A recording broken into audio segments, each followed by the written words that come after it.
Hi guys, very good morning. कैसे हैं आप सब गाइस? आज हम चर्चा करेंगे अडानी के ऊपर। क्या अडानी ने ये बात बोली? क्या हिडेनबर्ग ने बात बोली? क्या पार्टीज बात बोल रही हैं? क्यों चर्चा नहीं हो रही उसके ऊपर? क्या पूरा मुद्दा है, हम थोड़ा सा शॉर्ट में समझेंगे।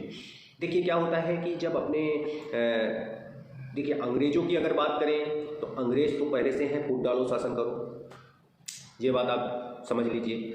देन इसके बाद अगर मैं बात करूं कि हिडेनबर्ग की रिपोर्ट की, हिडेनबर्ग की रिपोर्ट जो है ना, उनका पहले से ही जो कैरियर है वो ये बताता है कि भाई फूट डालो और शासन करो, जो मैंने बोला ना वो ऐसे ही है।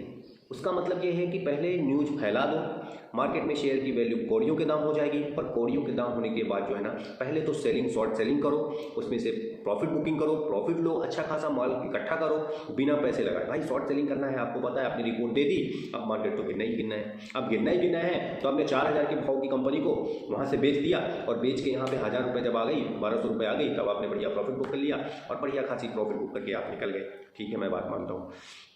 दूसरी बात, भाई जब अडानी, मान लिया ने अडानी ने बाहर से पंपिंग करवाई, मान लिया अडानी के शेयर ओवर वैल्यू, सब कुछ सही, लेकिन प्रमोटर्स के पास अडानी के मैक्सिमम कंपनीज के स्टॉक 70% से ज़्यादा है। अगर कोई भी कंपनी के प्रमोटर्स के पास 70% से ज़्यादा स्टॉक्स होते हैं, उस कंपनी में कितना भी फ्रॉड हो जाए लेकिन वो कंपनी बर्बाद नहीं होती है।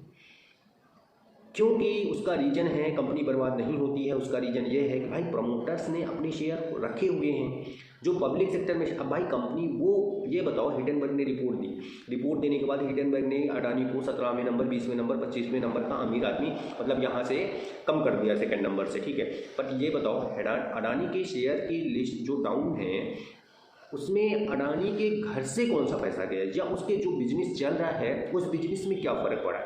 अडानी के शेयर की प्राइस वैल्यू डाउन हुई है, उसमें से पब्लिक का पैसा लगा हुआ है, उसमें हिडेनबर्ग के और उससे देश का कुछ नहीं जा रहा भाई। और हिडेनबर्ग की अगर मैं बात करूं तो हिडेनबर्ग ने ऑलरेडी अमेरिका में बैन किया हुआ है हिडेनबर्ग को। आप लोग इतना क्यों नहीं समझ रहे हैं?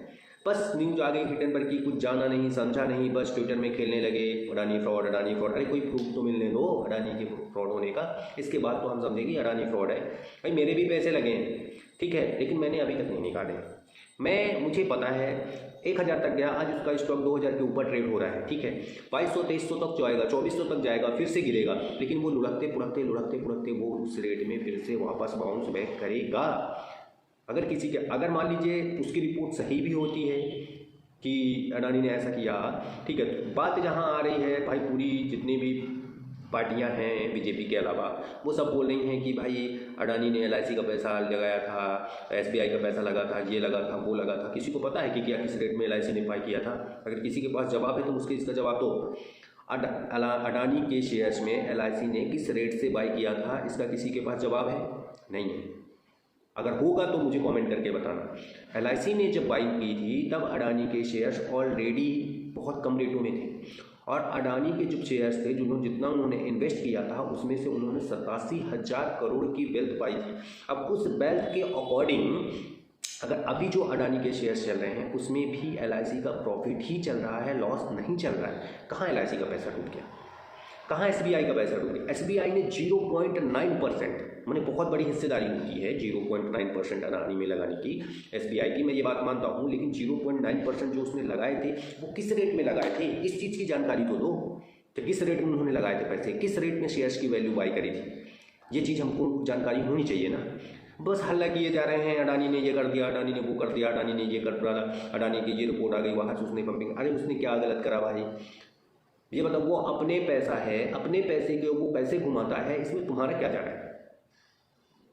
सीधी सी बात है भाई, वो अगर अपना पैसा है और अपने पैसे को वो कहाँ से घुमाता है? जैसे मान लीजिए फॉर एग्जांपल मैं मेरा पैसा लिया हूँ, ठीक है, मान लीजिए मैंने कोई एक कंपनी खड़ी करी ABCD नाम की, उस कंपनी में मैंने फॉर एग्जांपल उसका IPO लाया, मार्केट में लिस्ट किया। अब लिस्ट करने के बाद क्या मेरा हक नहीं बनता है कि मैं अपने डीमेट से उस कंपनी में ट्रेड करूँ, मैं मेरी कंपनी के शेयर खरीदूँ, मैं मेरी कंपनी के शेयर बेचूँ? मान लीजिए मेरा कोई रिश्तेदार है, मेरा भाई है, मेरी बहन है, मेरे जीजा हैं, कोई भी है फॉर एग्जांपल, वो अगर फॉरेन में रहता है और फॉरेन में रहने के बाद उनके पास भाई पैसा है, उनके पास भी पैसा, हमारे पास भी पैसा। अब अगर वो चाहते हैं कि 10 करोड़, 50 करोड़, 100 करोड़, 500 करोड़ की हम शेयर्स अपने भाई की कंपनी में लगा दें, ठीक है, तो उसमें ये कहाँ से बात आ गई भाई कि हम पंपिंग करवा रहे हैं, हमारा पैसा है हम कुछ भी करें, पंपिंग कहाँ करवा रहे हैं, ये चीज़ का जवाब मुझे दो ना। जो उचट रहे हैं कि भाई पंपिंग की गई, ओवर वैल्यू किया गया, भाई बताओ ना मुझे कहाँ पे पंपिंग की गई, कहाँ पे ओवर वैल्यू की गई। अगर कोई अपना पैसा अपने भाई के ऊपर लगाता है, अपने बहन के ऊपर, मतलब इसका कहने का मतलब ये है कि आप अपने भाई की मदद मत करो, आप अपने भाई के साथ मत रहो, दूसरी कंपनी में जाओ, घर घर में लड़ाई करो। भाई अगर मैं मेरे भाई की कंपनी में पैसा नहीं लगाता हूँ तो मेरा भाई भी सोचेगा ना, मेरे भाई को भी भरोसा नहीं है मेरे ऊपर। तो बात कुछ ऐसी होती हैं, लेकिन बस ट्विटर में खेले जा रहे हैं, Adani fraud, Adani fraud, Adani fraud. अरे अडानी क्या फ्रॉड, कोई प्रूफ है कि अडानी फ्रॉड? हिडनबर्ग ने बोल दिया, ठीक है, हिडनबर्ग के पास भी क्या प्रूफ है? हिडनबर्ग के सामने आए ना, डिबेट करें ना, डिबेट कर भाई, सामने आ, तब तो हम मानेंगे कि हाँ तुम्हारे पास प्रूफ है, तुम कर सकते हो, तुमने सही बोला है। बट घबराने की बात नहीं है, मेरा जहाँ तक मानना है कोई फ्रॉडनेस नहीं है, प्रोमोटर्स के पास अच्छी खासी होल्डिंग है। हाँ, मैं ये मानता हूँ कि प्रोमोटर्स के पास 1% भी शेयर नहीं है, 2% भी शेयर नहीं है, तो फिर फ्रॉड है कंपनी, ठीक है। कुछ ऐसी कंपनियां भी हैं जिनके पास प्रोमोटर के पास 80-90% शेयर पड़े हुए हैं, फिर भी वो कंपनी के शेयर प्राइस की वैल्यू जो है डाउन है। उसका रीजन है ना भाई, उनके पास कस्टमर बेस नहीं रहता है, ठीक है। वो देखो क्या होता है इस फील्ड में, क्या होता है कि एक आदमी से 1 करोड़ रुपए लेना बहुत मुश्किल होता है, लेकिन 1 करोड़ लोगों से 1-1 रुपये लेना बहुत आसान होता है। जैसे कि गेम कर रहा है रिलायंस, जैसे कि गेम कर रहा है एयरटेल। रिलायंस के पास क्या है? यूजर बेस है, यूजर बेस है, कितने लाख यूजर काम करते हैं, यूजर जो है ना उनका प्रोडक्ट इस्तेमाल करते हैं, सर्विस लेते हैं, सर्विस से वो अगर एवरी बंदे से 10 रुपये लेता है, उसके पास कितने लोग हैं आज के डेट में ना होंगे, कम से कम नहीं तो 70-75 लाख यूजर्स होंगे, ठीक है। आप 70-75 लाख यूजर्स तो कितना पैसा वो कमा सकता है? तो थोड़ा सा कॉमन सेंस की बात है, जो लोग चर्चा कर रहे हैं कि नहीं ऐसा नहीं है, वैसा है, ये है, वो है, काफ़ी चीज़ें हैं। मैंने देखी, कई सारी वीडियो देख रहा हूँ, मैं वीडियो डाल भी रहा हूँ, बता भी रहा हूँ। कल मैंने एक वीडियो और देखा जिसमें राहुल गांधी ने बताया कि अडानी का, तो भाई वो अडानी के साथ क्यों नहीं जाएगा बताइए? प्रधानमंत्री है, अब प्रधानमंत्री अगर अपने देश का बिजनेसमैन है, और बिजनेसमैन वो भी टॉप 2 में आ गया, इतनी जल्दी ग्रोथ कर लिया, ठीक है। ग्रोथ कैसे कर लिया, कहाँ से कर लिया? भाई ये बताओ, अगर आपके पास प्रॉपर्टी है, प्रॉपर्टी के बेस में आप लोन ले रहे हो तो कहाँ पे गलत कर रहे हो? और लोन लेके काम कर रहे हो तो वो आपकी मर्जी है ना, आप अपने पैसे को कैसे मल्टीप्लाई करते हो वो आपका काम है। अगर मैं गवर्नमेंट से सपोर्ट मांगने जाऊँ तो मुझे बिजनेस लोन चाहिए और वो बिजनेस लोन नहीं दे रहे हैं, ठीक है, मैं उस बिजनेस लोन से कोई कंपनी खड़ी करता हूँ, उस कंपनी के बिहाफ में उसका IPO लॉन्च करता हूँ, उस IPO के से पब्लिक से फिर पैसे इकट्ठा करता हूँ, फिर दूसरी कंपनी बनाता हूँ, फिर उसका IPO लॉन्च करता हूँ, फिर पब्लिक से पैसे इकट्ठा करता हूँ, फिर उस कंपनी के बिहाफ में मैं बैंक से फिर लोन ले लेता हूँ। तो मैं कहाँ पे गलत हूँ भाई? उसमें गवर्नमेंट का क्या रूल है? सही तो बोला कि हमारे से कोई लेना देना नहीं। तो थोड़ा सा कॉमन सेंस लगाइए। जो अभी आपने बोल दिया कि भाई अडानी को ये झटका लग गया, अडानी को वो झटका लग गया, अडानी के ये टेंडर फेल हो गया, अडानी के वो टेंडर फेल हो गया, भाई वो विश्व का 2nd अमीर आदमी है और था, ठीक है, था मतलब पहले तो जहाँ भी था, लेकिन अभी था करेंट में। तो उसके लिए हम लोग को फालतू की टिप्पणी करना, भाई देखिए क्या होता है, अगर एक बंदे ने मेरे से पूछा कि भाई तुम एक मेरे मोहल्ले में थे, तो बैठे हुए थे हम साथ में, तो उसने मुझसे पूछा कि भाई तुम कुत्ते को 1 गिलास दूध क्यों देते हो? तो मैंने बोला तुम कितना देते हो? तो बोलता है कि मैं कुछ भी नहीं देता हूँ। तो मैं तुमसे तो बढ़िया है ना 1 गिलास देता है। इसका मतलब समझे आप? इसका मतलब ये होता है कि भाई जब तुम आगे नहीं बढ़ रहे, कोई आगे बढ़ रहा है तो बराबरी करो, चलो मत।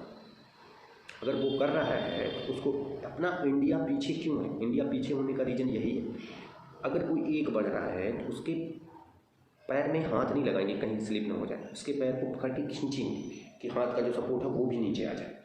ये सिस्टम चल रहा है, इसी वजह से अपने इंडिया की ना तो तरक्की हो रही है और ना ही कुछ हो रहा है। तो मेरा तो जो मानना है, जो मेरा पॉइंट ऑफ व्यू है, मैंने भी पैसे लगाए थे, मेरे पैसे भी लॉस में गए, ठीक है, कोई बात नहीं, लॉस में किसी न किसी दिन प्रॉफिट में आएंगे, और नहीं आएंगे अगर तो मान लीजिए उसकी 10 लाख करोड़ की कंपनी है तो हमारा भी 1,50,000 रुपये डूब जाएगा, हमको कोई फर्क नहीं पड़ेगा।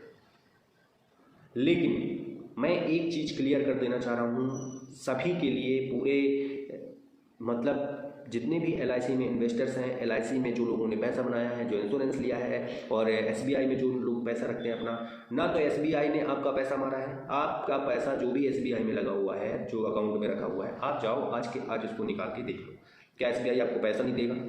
LIC में जो आपने सर्विसेज ली हुई हैं, जाके उस सर्विसेज को विड्रॉ करके देख लो और फिर समझो क्या आपको LIC आपका पैसा वापस नहीं कर रही है?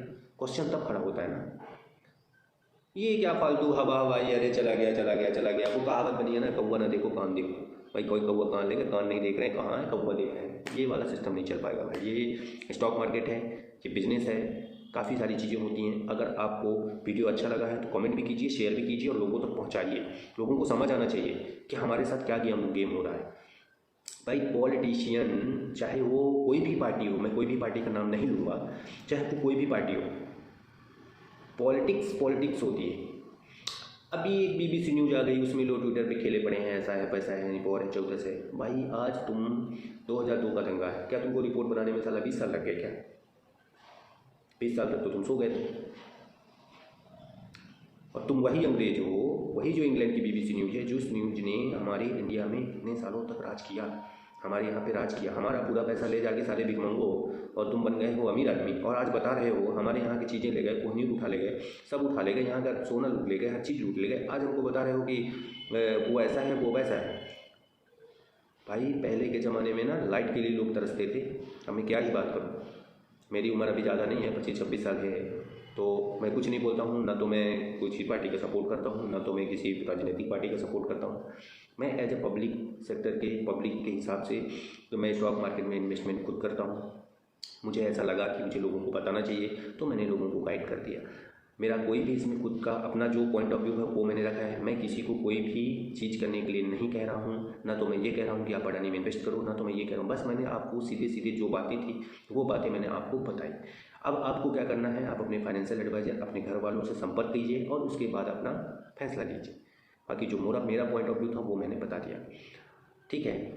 बाकी चीज़ें मैं मानता हूँ, कोई भी पार्टी होती है, देखो कोई भी बिजनेसमैन होता है तो वो सीधी उंगली से कभी नहीं निकालता है, कुछ ना कुछ तो कान पड़ना पड़ता है।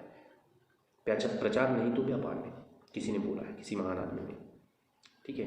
तो so guys, thank you so much. अगर मेरी बातों में किसी को बुरा लगा हो तो तहे दिल से मैं माफ़ी मांगता हूँ और इजाज़त दीजिए मुझे। Thank you so much guys, मिलते हैं next video. Thanks for watching this video.